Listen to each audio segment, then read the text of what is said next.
Aloha everyone, welcome to another edition of Atort Tutorials. Today I'm going to show you how to edit an image via Snapseed. So I took an image of, I'm going to go in my photo folder and I'm going to go in the Snapseed, and this is an image I took, super simple. I used my iPhone camera, took a picture of my Apple Pencil with the little rainbow vintage little pin and on my KB cover keyboard.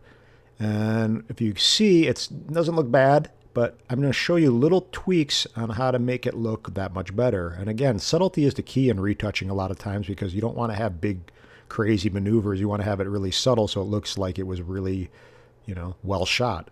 So I'm going to go into Tools, and I'm going to go into Tune Image, and this is going to give me areas where I can maybe increase the exposure a little bit. I'm going to look at this image, and right now, it's not perfect. Obviously, it wasn't really anything special, but I'm going to go ahead into Tools, and we got all these different things. We have Tune Image, Detail, Curves, White Balance, Crop. What I'm going to get into right now, I'm not going to do too much of every single tool, but I'm going to go into Rotate. I just want to show you guys what I would do when looking at an image. So I'm going to go ahead and straighten this image out using the little grid. Boom. I'm going to go into this image and scrub in. I'm going to kind of see if it looks like I could see little things. And this is kind of a cool little thing with Snapseed. A lot of people don't know. You can kind of, clone stuff out and heal. So I'm going to go into this little tool right over on the third row, healing, and I can zoom in. Whoop.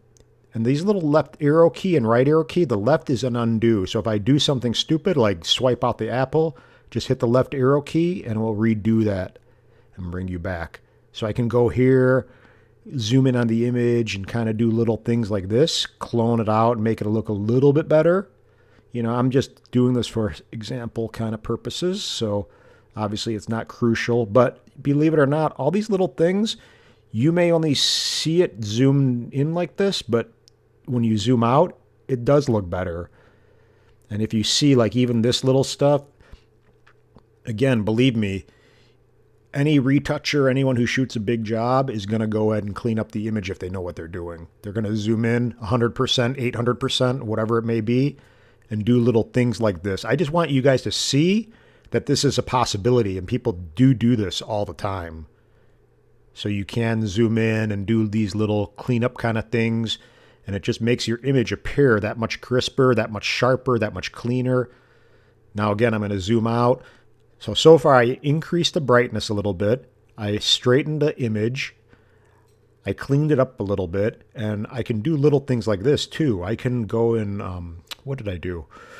I can go into details. I can, sharpen it a little bit, and it's going to make it pop a little bit. What else could I do? I could actually go into Tools and go in the Selective Tool and drop a little point and maybe try to see what happens if you see, I can actually zoom in right on the apple. And I'm going to see what happens if I do that. That's a little much. I don't like that much, but let me see if I, like before. Now again, that's pretty much the focus of the image, is the Apple Pencil. So your eye is drawn to the brightest part of an image visually. That's just kind of how the human eye works.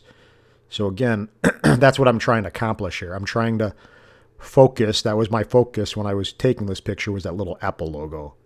So I'm going to go ahead and use the Selective Tool to, as you see, to hone in on the little apple, and then I can go ahead and drop a point and see exactly precision wise when I hold down. If you see, put that crosshair right on the apple, and boom. And this little right upper hand corner, this is going to toggle a before and after.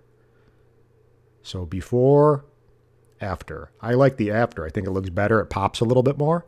So I'm going to stick with that. And that's basically it. I can go in the Export tab and save a copy, so I'm not saving over the original. And then you can see this is the after, and I'm going to go into revert it to before and watch. Revert, yes. So not a big, huge difference, but it definitely cleans it up, sharpens it, adds a little bit more pop to it. Again, this was just for example purpose, but I want you guys to see the possibilities with this app. With this app.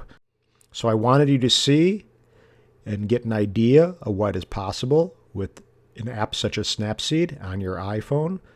So again, with any image, look at the little details. Look if the image needs to be straightened a little bit. Look to see if it has any kind of dust or any kind of debris that makes it look kind of dirty, and just play with it. But again, we'll get into another tutorial where we go into the tools, and I'll explain a little bit more about the Snapseed app in its entirety. But for now, we're just kind of touching base on a sample image and going from there. So aloha. Thanks, guys. Bye.